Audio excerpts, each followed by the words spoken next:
Curiosidade é uma válvula que desvia a percepção e o propósito do espírito. Se você está a dialogar com alguém, caríssimos, e este alguém está fazendo um desabafo, por exemplo, não? Está desabafando com você, não é? Sim. Não queira empreender este diálogo como forma de curiosidade, perguntando detalhes que não contribuirão definitivamente com nada.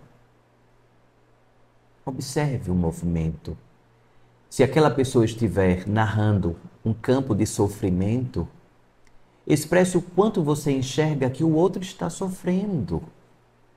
Pergunte se o outro talvez precisa de ajuda, se você pode ajudar em algo.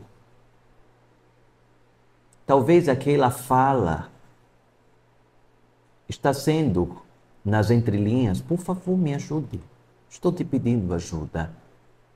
Estou desabafando aqui o meu sofrimento e que talvez a sua ajuda seja olhar nos meus olhos, não me rejeitar, não me achar uma pessoa que eu devo deixar para trás, que não é válido qualquer tipo de diálogo.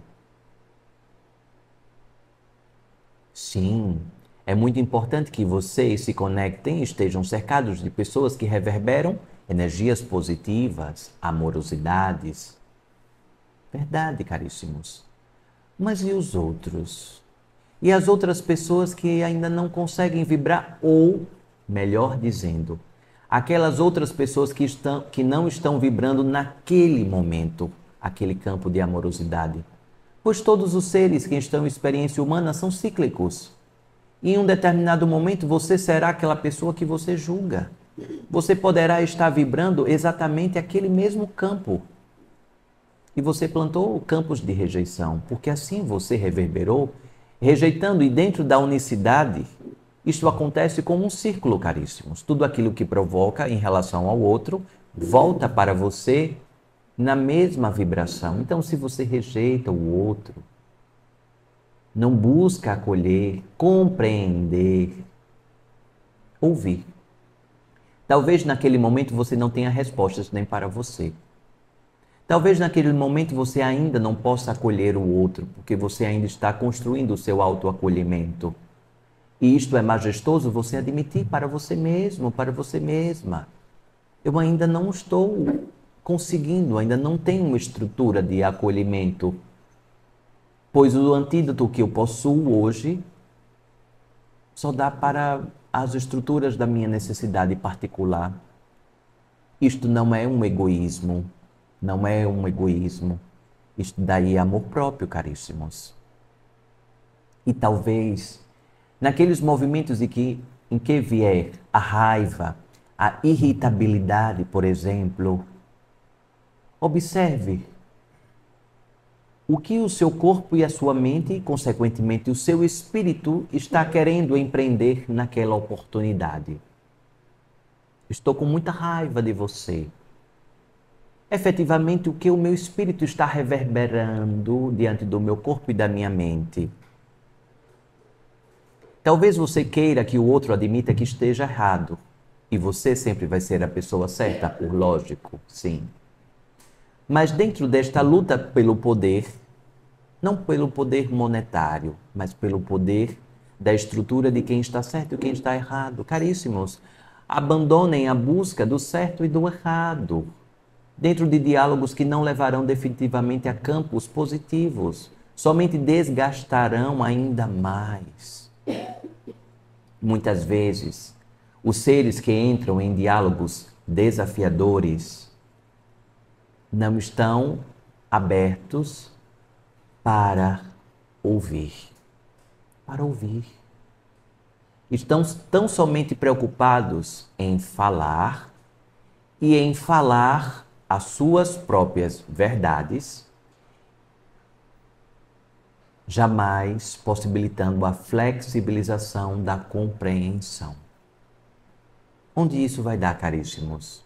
Em discórdia, em desgaste de fluido vital, Você vai se debruçar ainda mais, doando o seu fluido vital, ficando devastado, devastada. Diante das decepções naturais, decepção sim.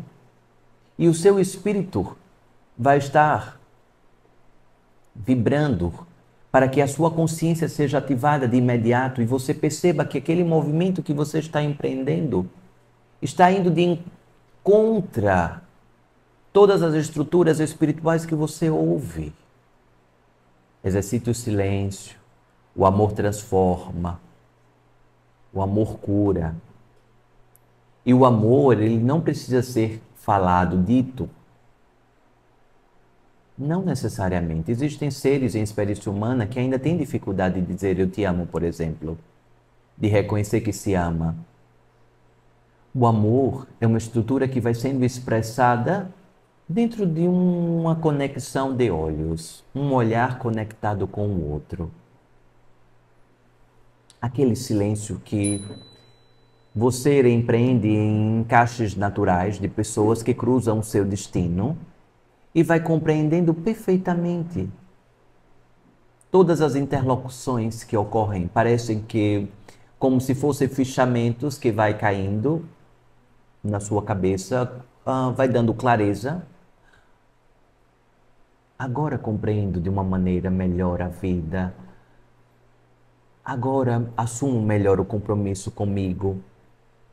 Agora presto mais atenção ao meu corpo e não de uma forma condicionante. Caríssimos, o espírito, quanto mais vocês puderem sutilizar o corpo, mais o seu espírito estará conectado com o seu corpo. Quanto mais pesados os corpos ficam, não de pesos absolutos de matéria, mas pesados em estruturas de emoções, reverberações de histórias ainda não tão bem resolvidas dentro de vocês, estruturas amargas, vingativas. Às vezes, caríssimos, vou dar um exemplo. Às vezes, numa estrutura vingativa, uma criança, por exemplo, quem é pai e mãe, poderá compreender um pouco dentro desta estrutura e até mesmo quem é filho pode estar reverberando este comportamento. Às vezes o seu filho, exemplo, está provocando comportamentos muito desafiantes para você, muito desafiantes. E às vezes, inclusive, de uma maneira completamente à margem daquilo que você acredita como certo. E então, caríssimos, qual é este movimento deste ser? Fazendo esta forma para te machucar, sabendo que você está sofrendo, porque um pai ou uma mãe quer sempre o filho vivenciando uma imersão no amor. Uma mãe ou um pai sempre quer um filho feliz.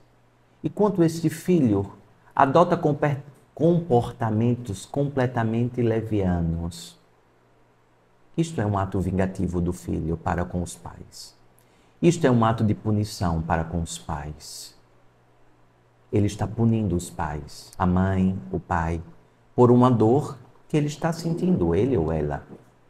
O filho está punindo os pais por uma estrutura que ele está sentindo e que talvez nem ele tenha consciência daquilo que ele está fazendo. E qual é esta dor que ele está lutando para que os pais olhem para aquele devido local onde dói. Conseguem compreender desta forma, caríssimos? Dentro desta ampliação, ao invés de você rejeitar o seu filho, que está completamente à margem da sua estrutura, te provocando muito sofrimento, angústias, preocupações, talvez você possa olhá-lo de uma maneira um pouco mais em consciência. Este ato de vingança do meu filho que está fazendo contra mim, contra o pai, contra a família, que seja. Qual é a dor do meu filho? Qual é o trauma familiar que, porventura, ele carrega, mas não está sabendo se expressar? Qual é esta dor? Qual é esta dor? E então, em um movimento imediato, você começa a acolhê-lo nas suas orações. Ao invés de debruçar comportamentos de reclamação, de repulsa, de apontamentos, porque os apontamentos fazem parte da gesticulação vingativa que ele quer de você, que você aflore ainda mais todo o potencial sombrio que ele está carregando.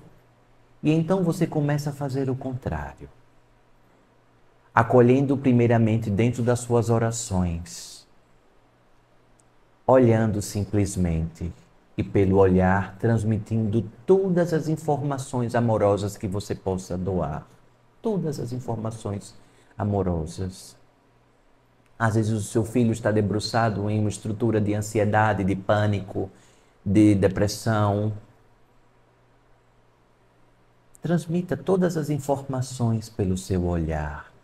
Às vezes ele não sabe nem como se ajudar, nem qual ajuda que efetivamente ele queira ou ele precise.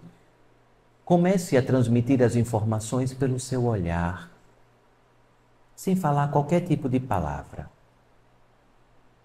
Ouça o silêncio e aplique o mestre silêncio para o seu filho, para a sua filha ou para a pessoa da sua família que porventura esteja passando por essas travessias. Caríssimos, isto é transformador, é curativo, porque você acolhe aquele ser. Um exemplo, estou dando o exemplo do filho, mas poderia ser um amigo, uma amiga. Você acolhe aquele seu filho de forma incondicional. O seu amor agora está despertando para a estrutura incondicional, bebendo do amor ágape. Que você agora não está mais apontando nem julgando qualquer estrutura, mas está compreendendo todos os campos que ali estão envoltos daquele ser e, consequentemente, do que efetivamente você precisa beber, se alimentar, se fortalecer, para levar como um farol, por meio da sua referência, por meio do seu exemplo, por meio da sua aura expandida, para aquele contexto familiar. A primeira pessoa a ser tratada, a ser debruçado, ajuda é você, para que o seu farol, a lamparina, esteja acesa incondicionalmente. Incondicionalmente. Que mesmo que venha um debruçar de repulsas, irritabilidades, palavras levianas a seu respeito, vingativas, mesmo assim olhe com muito amor. Jesus, em uma das suas passagens, ofereceu a face, a outra face, para os seus inimigos. Ofereceu assim a outra face. Irmã Dulce, um ser ascensionado que vocês tiveram aqui dentro deste país de vocês, Irmã Dulce, certa feita, recebeu ali num movimento que estava solicitando auxílio para as obras sociais, os projetos sociais. Por favor, ajude os projetos sociais. Foi quando um ser cuspiu na mão dela. E ela disse: esse foi para mim. Agora eu peço para as minhas crianças. Então, caríssimos, isso é amor ágape. Isto é amor incondicional. Ela poderia ter, diante daquele cuspe na sua mão, ter desistido de todos os propósitos. Quantas pessoas já cuspiram na sua mão, de forma metafórica? Sim, lógico. Para te convidar a desistir do seu propósito. Quantas pessoas? Quantas pessoas já quiseram desviar você do seu propósito, do seu olhar mais carinhoso para a sua alma? Quantas? Mas todas essas pessoas foram provocadas diante das suas escolhas. Você, de alguma forma, permitiu que elas chegassem a você e desse aquele cuspe na sua mão como um grande mestre, uma grande professora ou um grande professor. E ali naquele momento precisa de muita sabedoria. Precisa que a sua consciência esteja conectada infinitamente com a sua alma. Caso contrário, você desiste, caríssimo, do seu propósito. Não vou ficar recebendo cuspe na minha mão. E desiste. E as crianças? E o propósito? E as pessoas que você disse que gostaria de ajudar? E todo aquele movimento em que você se colocou à disposição? Rompeu com todas as minhas estruturas de vaidade. Caríssimos, mergulhar e estar debruçado no propósito é algo majestoso, é algo majestoso.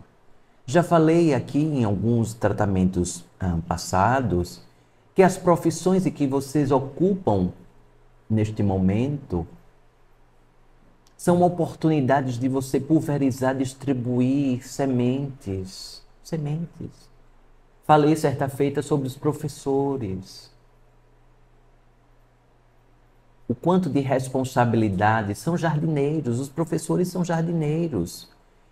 Diante de tantas sementes ali colocadas, tantos corações pulsando, diante de tantas necessidades diversas e tantas outras estruturas que compõem as profissões dentro deste planeta. Lembrem sempre, caríssimos, que a profissão é um pretexto para que Deus transite por meio de mais pessoas. E você pode ser um instrumento deste. Você pode ser um instrumento de Deus, Pai, Mãe, Divina Consciência, por onde você está. Por onde você está. As profissões são pretextos colocados dentro dessa realidade ilusória que vocês se debruçam dentro da sua consciência imediata, em que a consciência projeta como algo aqui plasmado, como pretextos. A artesã, o artesão, na sua energia colocada em todo o seu artesanato, que seja no barro, em outros tipos de materiais que são utilizados na pintura. E aquele quadro, depois da pintura, seguirá para as casas de outras pessoas, levando toda a força de Deus daquele artista, pulverizando o fragmento da alma daquele artista naquele quadro, em que é uma fagulha de Deus ali, viva, ali. Caríssimos, o quanto vocês em suas profissões, diante às vezes de mudanças de estruturas profissionais para serem ainda mais farol na vida de tantas pessoas dentro dos ciclos naturais da vida encarnatória. Mas que seja a estrutura que você esteja agora, neste exato momento, agradeça. Agradeça a oportunidade de você servir a Deus dentro da estrutura em que você está. Você não é essa estrutura, você está. Pois o campo vibratório, ele é cíclico. E você precisa prestar atenção no caminho em que você está agora. Desacelerar o caminho que poderá vir. Isso será uma consequência de tantas escolhas que você ainda empreenderá na sua jornada. Mas agradeça. Agradeça agora. A todas as falas, pessoas que você transita e passa a conhecer por meio daquela escolha que você está agora. Pela estrutura que você deposita o seu campo energético naquele objeto e, consequentemente, aquele objeto já transmite fração da sua alma. Deus, em tantas... As suas escritas, a sua fala, o seu campo de acolher tantas pessoas. Caríssimos. Os artistas da pintura do rosto, os artistas de cabelo, são artistas. Artistas. Potencializando a autoestima da outra pessoa, potencializando a força do embelezamento, Tudo de forma, obviamente, equilibrada, não é, caríssimos? Artistas, parte de Deus está ali, naquela obra de arte, de uma pintura de rosto, numa, no, num, num fazer o corte de cabelo, por exemplo. Todas as profissões são pretextos para Deus estar transitando por meio das pessoas. E são pretextos para que Deus esteja ainda mais conectado com você. Não só no momento da sua oração, não só no momento em que você se ajoelha, que você faz as suas orações, ou antes de dormir, quando você está tomando banho, quando você está contemplando. Não só naquele momento Deus está contigo, em todos os momentos. A pessoa que trabalha dentro da sua casa, no cozer os alimentos, artistas alimentares, está colocando fração de força vital nos alimentos, que outras pessoas se alimentarão daquele fluido energético que você está produzindo. Caríssima, caríssimo. Que estrutura majestosa você poder servir. Aos motoristas de caminhão que transitam mercadorias, que levam e possibilitam que aquelas mercadorias cheguem em sua casa. O quanto precisamos empreender corrente de orações para todas as profissões. Todas, todas. Caríssimos. O quanto ali é Deus dirigindo aquele caminhão, por exemplo, para transportar aquelas estruturas. E dentro dessa pulverização que mencionei de forma reflexiva, caríssimos, você percebe que Deus está em tudo, está em toda parte. Está em toda parte. Você estando acordado ou você estando dormindo, Deus está em toda parte. Em toda parte. No outro, em você, em tudo que existe. Deus está em toda parte. E se o outro diz que não acredita em Deus, não desista da sua jornada. Lembre do cuspe. Guarde e continue com aquilo que você acredita. Debruçando, inclusive, campos positivos para aquela pessoa, que talvez ainda esteja em um campo de vingança. Eu me vingo de você, dizendo tudo ao contrário do que você acredita. Então, eu não acredito em Deus, não acredito em espiritualidade, não acredito em pretos velhos, tudo é uma fantasia da mente, é um ato esquizofrênico, patologia psiquiátrica. Neste ato vingativo, caríssimos, acolha, receba esse cuspe. E você mantém a sua outra mão estendida, o seu farol sempre aceso, disponível, não como o Senhor ou a Senhora da verdade, mas em um gesto de que o seu farol ele não pode ficar apagado. A sua alma ela precisa estar muito bem acesa, atenta. E assim você vai seguindo a estrutura de propósito de alma. Assim seja.